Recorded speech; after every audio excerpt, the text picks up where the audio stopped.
Hello दोस्तों, स्वागत है आपका मेरे YouTube channel teaching diary biology में। आज हमारा नया टॉपिक है डीएनए। आज हम डीएनए के बारे में पढ़ेंगे। डीएनए क्या है, इसका स्ट्रक्चर क्या है, इसके कार्य क्या हैं और इसका इम्पोर्टेंस क्या है हमारी लाइफ में। चलिए शुरू करते हैं आज का टॉपिक। Let's get started. अगर हमारा वीडियो आपको पसंद आए तो उसको लाइक करिए, शेयर करिए, सब्सक्राइब करिए और फॉलो ज़रूर करिएगा। डीएनए सभी जीवित जीवों में पाया जाने वाला आनुवंशिक पदार्थ है। यह आनुवंशिक जानकारी को इकट्ठा करता है और इसे पीढ़ी दर पीढ़ी ट्रांसफ़र करता है। इसकी खोज 1869 में स्विस वैज्ञानिक फ्रेडरिक मिक्सचर ने की थी। अब आते हैं रासायनिक संरचना पे। डीएनए न्यूक्लियोटाइड्स नामक इकाइयों से बना होता है। प्रत्येक न्यूक्लियोटाइड में 3 भाग होते हैं: फॉस्फेट समूह, डीऑक्सीराइबोस शुगर और नाइट्रोजन बेस। नाइट्रोजन बेस जो हैं वो 4 प्रकार के होते हैं: एडेनिन, थाइमिन, ग्वानिन और cytosine. Adenine double hydrogen bond के साथ टी के साथ अटैच होता है और ग्वानिन जो है वो ट्रिपल हाइड्रोजन बॉन्ड के साथ साइटोसिन के साथ अटैच होता है। डीएनए की संरचना पे अब आते हैं। डीएनए 2 पॉलीन्यूक्लियोटाइड श्रृंखलाओं से बना हुआ होता है। जैसे आप स्ट्रक्चर में देख रहे हैं, ये एक न्यूक्लियोटाइड है। इसी तरह से ये 2 पॉलीन्यूक्लियोटाइड श्रृंखलाओं से बना होता है।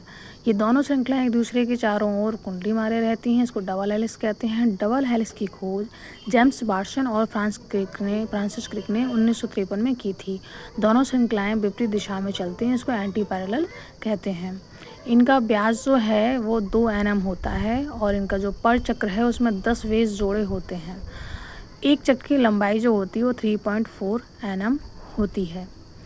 ये हमेशा टी के साथ जुड़ता है, 2 हाइड्रोजन बॉन्ड के साथ। पिछली बार बताया था अभी, जी हमेशा सी के साथ जुड़ता है 3 हाइड्रोजन बॉन्ड के साथ में।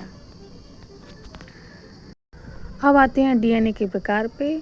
डीएनए, ए डीएनए और बी डीएनए, ये 2 प्रकार के दिखाए गए हैं इसमें।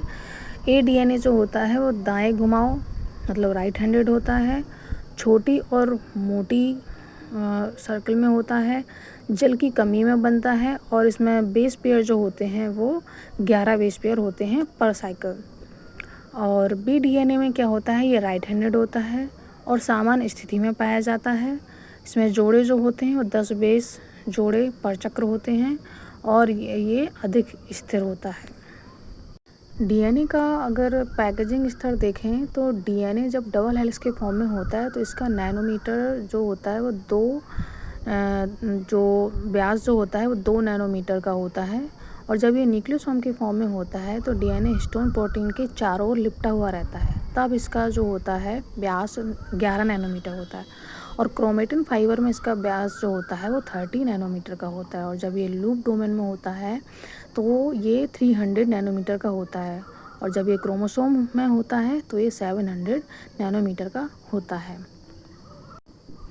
डीएनए का कोशिका में स्थान क्या है, तो यूकैरियोटिक कोशिकाओं में ये न्यूक्लियस में पाया जाता है।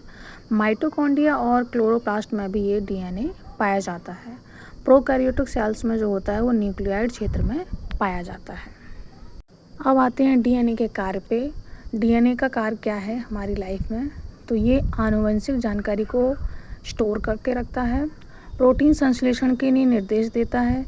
इस जानकारी को कोशिका विभाजन के समय बेटी कोशिकाओं में पहुंचाना होता है और वंशानुगत लक्षणों को अगली पीढ़ी तक पहुंचाता है।